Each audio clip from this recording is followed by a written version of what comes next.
Ako po muli si Raul. Kung inyong matatandaan, ako po yung isa sa mga legit na subscriber at listener ninyo na nagpadala ng kwento patungkol sa ancestral house namin sa Nueva Ecija. By this time, dudugtungan ko naman po ang nauna kong istorya.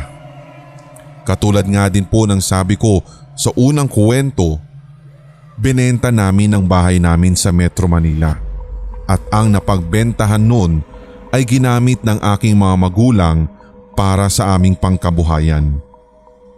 Yun nga ay yung magpapautang ng pera o ng bigas na patubuan.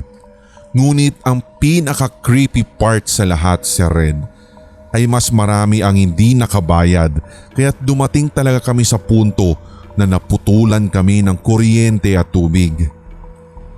Sa ganoong sitwasyon ay dito napasok kami sa hanap buhay na maglinis sa isang sikat na provincial bus company na ang biyahe ay patungo ng Nueva Ecija. So pag-uwi galing sa eskwela ay dumidiretso na po talaga kami sa terminal ng bus kasama ang aking tatay at bunsong kapatid para maglinis ng bus. Noong una ay 3 bus lang ang nililinisan namin kaya noon ay bandang 9:00 pa lang ng gabi nakakauwi na kami. Hanggang sa tuluyan kaming pagkatiwalaan kung kaya't dumami na rin yung mga unit na siyang nililinisan namin. After effect nito, Sir Red, mas ginagabi na kami ng pag-uwi. Noong unay normal lang naman talaga. Tulad ng mga unang karanasan ng inyong mga subscriber, walang kababalaghan at first. Pero hindi po naglaon nang magsimula na ang mga pagpapakita at pagpaparamdam sa amin. Wala din po sa inagap na maging dito sa bus station na ito ay may magaganap na kababalaghan. Isang gabi noon, habang naglilinis kami ng bus kasama ang aking kapatid at ama, nasa loob ako habang sila ay nasa labas. Nasa bahagi ako ng hagdan paakyat ng bus upang banlawan ang mop na aming ginamit sa paglilinis ng flooring. Medyo madilim ang parte na iyon dahil sa pagkakaparada ng bus na nakatabi din sa isang bus.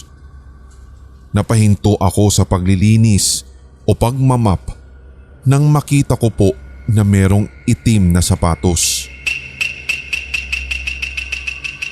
Unti-unti ay iniangat ko ang aking paningin at nakita ko nga si Red na nakapantalon din ito ng itim kaya napahinto ako at nagbigay daan sa kanya. Ang buong pag-aakala ko talaga si Red ay isang driver o konduktor lamang ito ng bus. Ngunit pagtingin ko ay walang tao na nakahandang umakyat sa bus. Hindi ko na din ito binigyan ng ibang kahulugan kaya lumipat na rin po ako ng ibang unit at doon ay naglinis. Habang naglilinis na naman ako sa kabilang bus ay may biglang kababalaghan na namang naganap. Yung driver nun ay umuuwi. Ang konduktor ay naroroon sa likod at umiinom. Pampatulog daw at ako naman ay nasa gitna habang nagmamap. Nang bigla po talagang nagrevolusyon yung bus na iyon at talagang may tumapak sa silinyador kahit wala pong tao na nakaupo sa driver's seat. Nagulat po talaga kaming lahat. Nung akmang paaandarin muli yung bus na iyon ay hindi ito umandar. Kinabukasan na daw sa kanilang biyahe nang ito ay muling umandar. Hindi ko rin po malilimutan ang karanasan ko rin sa same terminal. Paminsan, may mga anino po talagang nakaupo sa pagitan ng mga bus na yun. Minsan, may nararamdaman akong naglalakad kahit wala pong ibang tao bukod sa amin. Naikwento ko rin po ang aking karanasan sa aking tiyahin at sinabi din niya na nakita din niya ang sapatos at pantalon na iyon, ngunit wala palang tao pagsilip niya sa taas. Minsan ay may nangyari na nakapadlock na yung bus at madilim ang loob, ngunit laking takot na lang namin dahil nakita naming may lalaking nakaupo at nakasuot ng barong. Ito rin pong susunod kong kwento ay nangyari naman nang kami na po ay pauwi galing sa paglilinis sa terminal. Naglalakad po kami noon at sa kabilang daan kami dumaan kung saan mas malapit kasi ito sa aming bahay. May bahay na bagong renovate at ang bintana nito ay jalousie, kaya pagtingin ng aking ama sa taas ay may nakita po talaga siyang matandang babae sa bintana. Ang ipinagtataka lamang namin ay bakit may nakatayong babae doon. Sa pagkakaalam namin, wala namang nakatira sa bahay at nasa ibang bansa ang may-ari. Nabanggit na lang ng aking tita na dati daw sa bahay na iyon ay tinitirhan din kasi ng isang masungit na matanda at wala daw po talagang nakasundo na kahit isang kamag-anak. Natagpuan na lamang daw itong patay at naaagnas na sa upuan sa tapat mismo ng bintana kung saan namin siya nakita. Ang susunod ko naman pong kwento ay noong nag-aral na ako ng kolehiyo at dahil malayo po yung university na aking pinapasukan ay talagang napilitan kaming humanap ng boarding house. Yung boarding house namin pong nahanap ay may 3 palapag and then may rooftop at doon ay may mga sampayan na mga damit na nilalabhan. So technically, parang 4 na palapag ang meron sa boarding house. Ang first floor ay para sa may-ari, ang second floor para sa mga babae at third floor para sa aming mga lalaki. Ang hagdan naman na paakyat sa rooftop ay spiral. Noong una ay maayos naman talaga. Minsan lamang nang mag-isa ako dahil yung mga kasama ko ay nagsipasukan ay tila may mga buhangin na bumabagsak sa hagdan paakyat sa rooftop. Dahil sa kuryosidad ay sinilip ko kung sino yun, pero wala akong nakita. Hindi ko na lang masyadong pinag-ukulan ng pansin dahil alam ko na naman kababalaghan o misteryo na naman ito at sa akin ay sumusunod. Natatandaan ko rin isang summer, 3rd year na ako noon at nursing lamang ang may summer class kaya mag-isa lang ako at naiwan sa 3rd floor. Sanay naman talaga ako na nakasara o switch off ang ilaw kapag natutulog. Lumabas na ako ng room upang umihi at paglabas ko talaga, Sir Red, meron pong babaeng nakaputi sa tapat ng ilaw sa hallway na naruroon pa sa mismong bababaan mo patungo ng 2nd floor. Hindi ko siya pinansin ngunit bigla ko pong na-realize kung bakit merong babae dun. Ang katotohanan, nakalutang po siya, Sir Red, at doon talaga ako nang hilakbot. Kunento ko ito sa may-ari ng boarding house subalit hindi ito naniwala at sinabi na lang niya na napabless naman daw po yung buong boarding house namin kaya wala daw at imposibleng magkaroon ng multo. Mas nakakatakot pa nga daw yung nauubos daw yung mga tinda niya sa 1st floor at yung mga gamit niyang pangluto ay nawawala.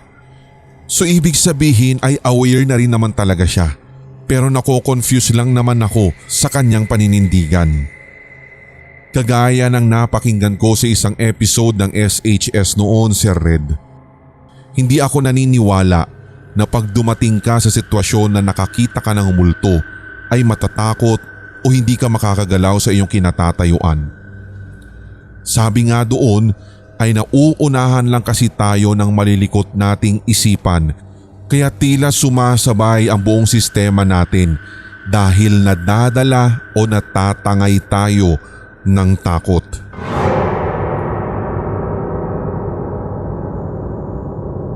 Ang huli ko naman pong karanasan, Sir Red, ay nung graduate na ako ng college at sa wakas ay board passer na din.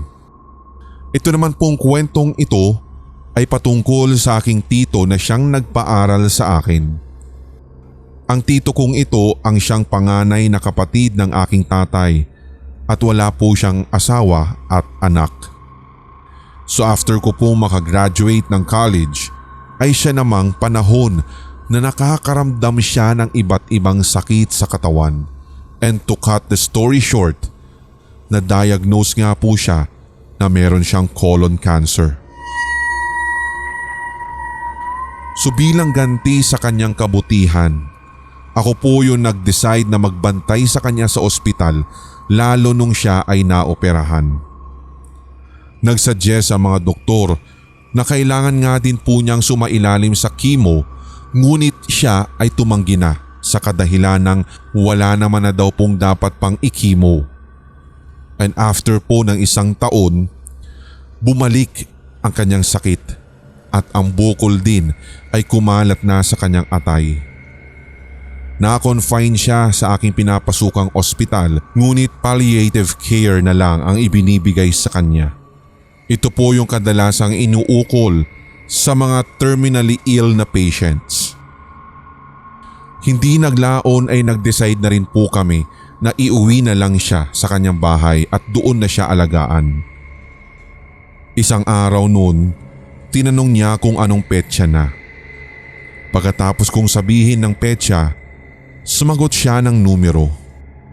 Ang sabi niya, 22 at 26. Nawirduhan man ako pero narinig ko siyang sumagot doon sa aking sinabing petsa. Ang reply niya ay, matagal pa pala.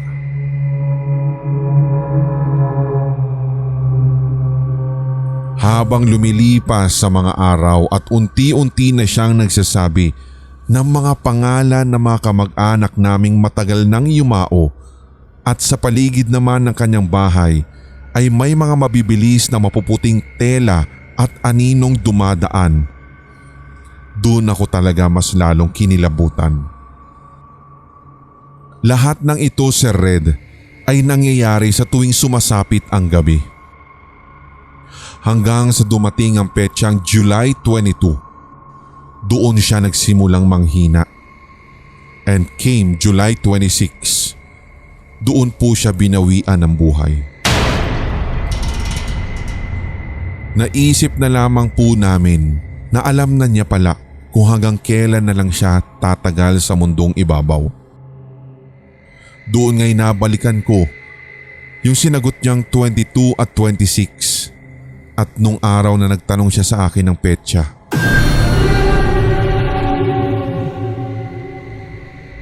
Marami pa po akong isusunod na kwento dito sa Hilakbot, Sir Red. Kapit lang po kayo sa matigas at sana'y tuloy-tuloy lang ang hawaan para wala ng galingan at lahat tayo ay solid HTV positive.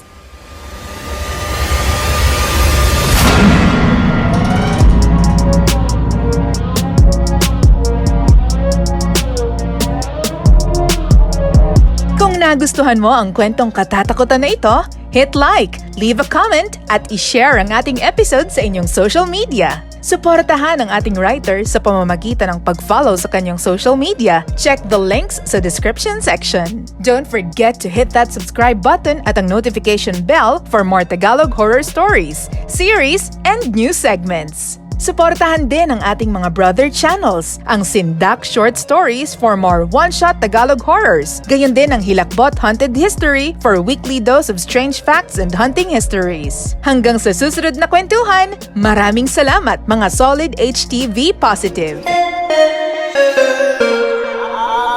Mga solid HTV positive.